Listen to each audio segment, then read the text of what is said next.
জুৰিয়াৰ কলাডুবাত প্ৰশাসনৰ বুলডোজাৰ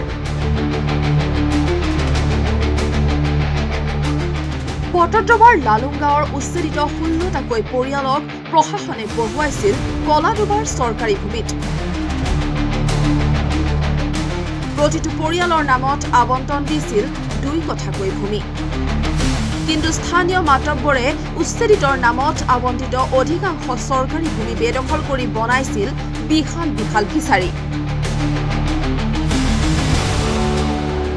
ভূমি আবণ্টন পোৱা উচ্ছেদিতসকলৰ ভূমি বেদখল কৰি মাতব্বৰসকলে বিভিন্ন সময়ত প্ৰদান কৰিছিল ভাবুকি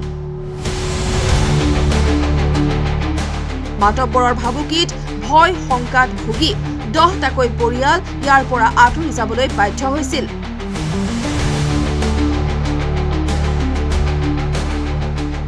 ঘটনা সংক্ৰান্তত ভূমি আবণ্টন পোৱা উচ্ছেদিত পৰিয়ালে প্ৰশাসনক অৱগত কৰোৱাত প্ৰশাসনে আৰক্ষী আৰু অৰ্ধসামৰিক বিশাল বাহিনী লৈ চৰকাৰী ভূমি বেদখল কৰি খণ্ডা ফিচাৰীৰ পাৰ কাটি উচ্ছেদ অভিযান অব্যাহত ৰাখিছে